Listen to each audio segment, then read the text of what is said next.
Una de las diferencias más fundamentales de una democracia con un régimen no democrático es la autonomía de su funcionamiento judicial, es decir, la posibilidad de que fiscales y jueces puedan aplicar la ley por igual a todos los ciudadanos, tengan poder o no, sean elegidos por voto popular o no. Esa situación está en riesgo en nuestro país desde hace mucho tiempo y hemos visto los problemas internos en el Ministerio Público y en el Poder Judicial, la precariedad de esas instituciones, y no sé si un dictamen aprobado el día de ayer en la Comisión de Constitución del Congreso contribuye a dar más estabilidad o lo contrario, puesto que lo que se ha aprobado permitirá, si se aprueba eso bajo forma de ley, falta que llegue al Pleno naturalmente, que los fiscales y los jueces y los miembros del Tribunal Constitucional vivan bajo la espada de Damocles de 50 votos en el Congreso para ser suspendidos. Quiero saber cómo ve usted los alcances de este dictamen, de este proyecto político judicial, señor Carrión, porque usted lidia y tiene contacto con los fiscales y los jueces y puede decirnos qué consecuencias puede tener si este dictamen, repito, de la Comisión de Constitución llega a plasmarse una ley. Durante los últimos tiempos y sobre todo en esta legislatura y este Congreso de la República, Fernando, se ha caracterizado por la excesiva concentración de poder. Y eso es visible en cada una de las leyes que durante los últimos meses han estado emitiendo. Sin embargo, lo que ahora se pretende desde la Comisión de Constitución es más bien empoderar aún más al Congreso de la República para que cualquier alto funcionario, Fernando, sea un miembro del Tribunal Constitucional, sea un miembro de la Junta Nacional de Justicia, ¿verdad? O sea, un fiscal supremo o un juez supremo, pueda ser suspendido, pero ya no por los 67 votos, que son los que se requieren para la inhabilitación, sino que sea suspendido preventivamente únicamente con 50 votos. Ello significa tener una espada de Damocles encima de la cabeza de cada uno de los funcionarios y que simplemente, si no los favorecen con una determinada decisión, tienen bajo sus manos los congresistas de la República la posibilidad de suspenderlos preventivamente. ¿Cuál es el argumento jurídico que esgrimen dentro del Congreso de la República precisamente para emitir esta norma? Sucede que al día de hoy, en efecto, sí existe un procedimiento de suspensión en contra de los congresistas de la República. Es decir, si un congresista se encuentra en una investigación para eventualmente ser inhabilitado, cabe la posibilidad de que preliminarmente pueda ser suspendido únicamente con 50 votos. Y claro, los congresistas dicen, bueno, si a mí me van a inhabilitar y luego en el procedimiento de la investigación sí se me puede suspender únicamente con 50 votos, pues entonces todos aquellos altos funcionarios que también puedan ser inhabilitados por el Congreso de la República merecen estar en igualdad de condiciones que los congresistas, reduciendo el voto de 67 a una eventual inhabilitación a 50 votos. Es decir, los 130 menos los 30 que son miembros de la Comisión Permanente que funcionan como primera instancia, son 100 los que quedan y la mitad de 100, ¿no? Exactamente, y eso yo creo que es muy peligroso y sobre todo inoportuno, Fernando, porque primero la legitimidad que tiene actualmente el Congreso de la República, y es importante remitirnos a la legitimidad, porque solo de esa forma puede garantizar uno el correcto funcionamiento de las instituciones públicas y sobre todo del Congreso de la República que tiene un alto nivel de desaprobación, Fernando. Entonces yo creo que es altamente inoportuno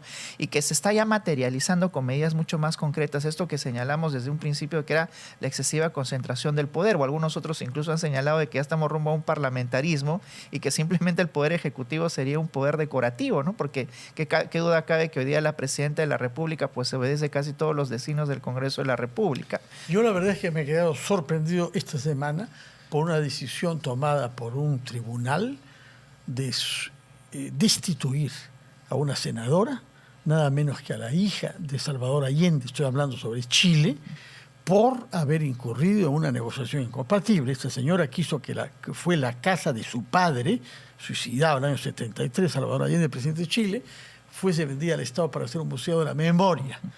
Y participó y firmó los contratos. Esta señora, que tiene décadas como parlamentaria, por decisión de la justicia, salió del Senado. Ya fuera. Ayer hubo la ceremonia de despedida de ella, tiene más de 80 años, una persona reconocida, exiliada y todo lo demás. Pero nadie apela, no hay mayor debate. La justicia dijo su palabra y por muy poderosa que sea la señora Allende, se va del Senado.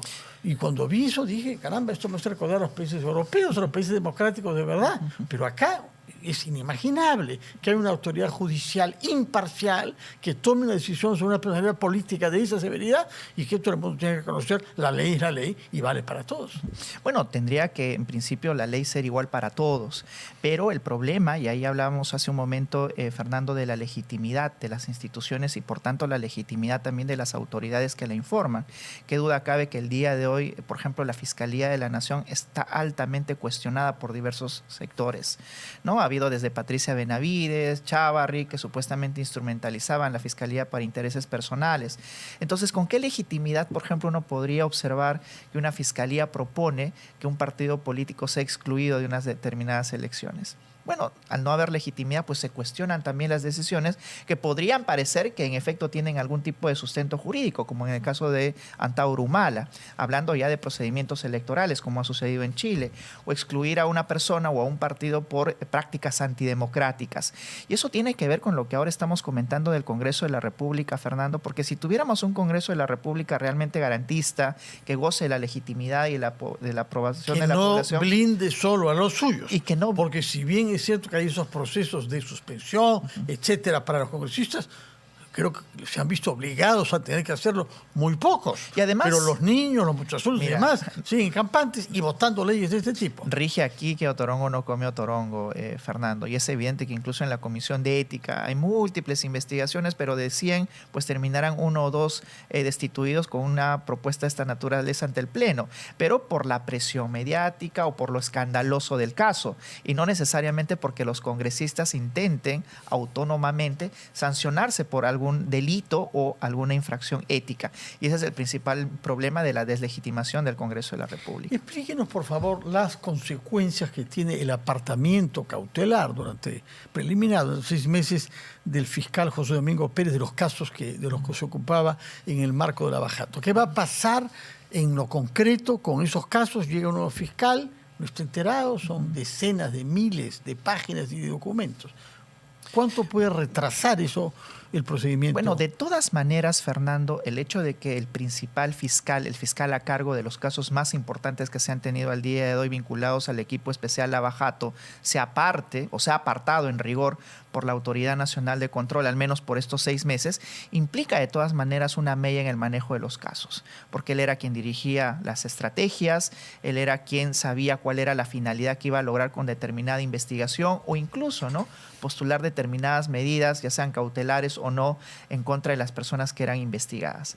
El hecho de que ahora ya haya sido apartado, al menos preliminarmente, porque esta suspensión de 6 meses no implica de que en efecto vaya a estar siempre suspendido. Ojo que él también ha señalado, Fernando, de que él va a apelar esta decisión porque por ahora es una decisión que se ha tomado en primera instancia. Pero alguien tiene que hacerse ya cargo de los casos, porque los casos avanzan, ¿no? Tenemos casos que están en etapa intermedia o algunos otros en juicio, que el mismo fiscal José Domingo Pérez se ha encargado de señalar qué casos van a quedar desvalidos. Sin embargo, existe todo un equipo, Fernando, que podrían eventualmente hacerse cargo de los casos, ¿no? Porque él no trabaja solo, siempre tiene fiscales adjuntos que están enterados de todo, que en rigor están enterados de los pormenores de los casos, ¿no? Son los que sistematizan la información, en ocasiones también delimitan la estrategia conjuntamente con el fiscal coordinador, que en este caso era José Domingo Pérez. Ahora, el encargado de tomar la decisión tendría que ser quien dirige el equipo especial Lava Jato, el coordinador, que es Rafael Vela. ¿Él toma la decisión sobre quién reemplaza a José Domingo Pérez? Él tendría que tomar la decisión de quién va a reemplazar a José Domingo Pérez. Y yo creo que de alguna manera, al haber trabajado durante mucho tiempo ya José Domingo Pérez con Rafael Vela, la línea que se va a mantener, al menos la línea de estrategia de todos los casos que estaban a su cargo, pues tendría que ser similar, porque Rafael Vela, entiendo de que va a tomar la decisión de nombrar a un fiscal que tenga algunas consideraciones jurídicas similares a las que tuvo también José Domingo Pérez, pero de todas maneras empaparse del caso.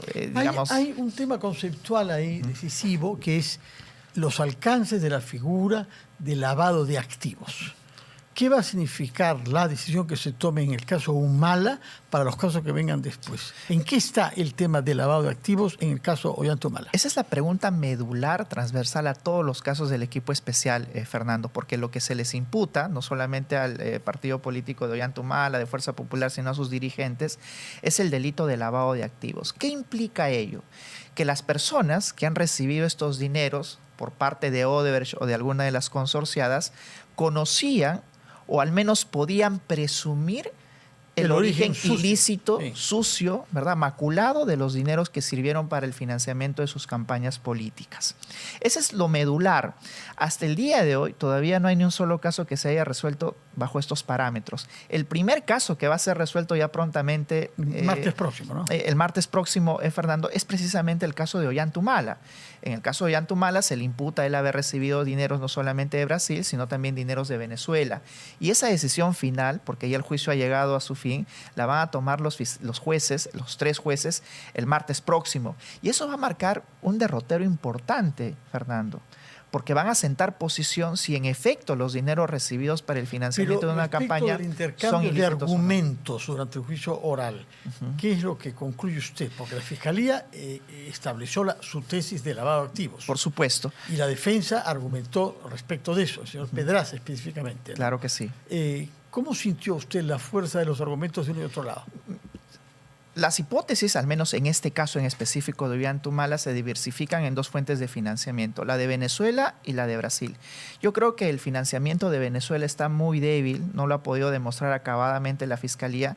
El testimonio que sí fortalece esta versión la constituye Martín Belaúnde, pero que desde mi perspectiva no tiene una versión acabada de la trazabilidad de los dineros. Y yo creo que por al menos por el financiamiento de Venezuela, podría ameritar una absolución, al menos por este hecho. Pero, que la campaña del año 6, que ganó Alan García, ¿no? Exactamente. Y luego tenemos también en curso la campaña del 2011, si no me equivoco.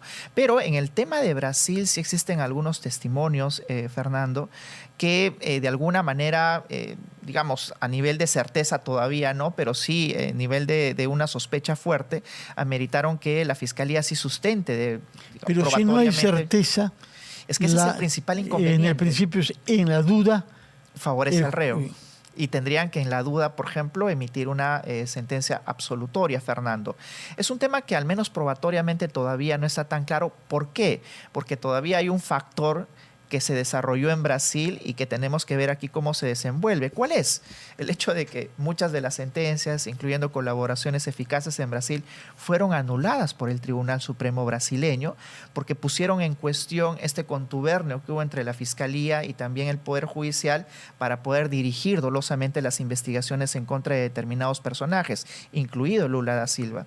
Entonces, las irregularidades... De la cárcel cuando la justicia consideró que había sido detenido de manera ilegal, ¿no? Por supuesto. Y esas irregularidades en la obtención de la prueba en Brasil, Fernando, también de alguna manera se han materializado en nuestro país, solamente que aquí se han recurrido a algunos otros testimonios, algunas otras evidencias, pero han contaminado de alguna manera la obtención de la prueba de los funcionarios brasileños, porque ellos también se sometieron a procedimientos de colaboración eficaz en ese país, pero cuyos procedimientos han sido ya cuestionados y decididos y anulados por la justicia brasileña. De manera que brasileña. esperemos al martes para hacernos una opinión. Exactamente. Quería preguntarle también sobre la relevancia penal del debate en torno a las operaciones quirúrgicas que se hizo hacer la señora Dina Boluarte, presidenta de la República.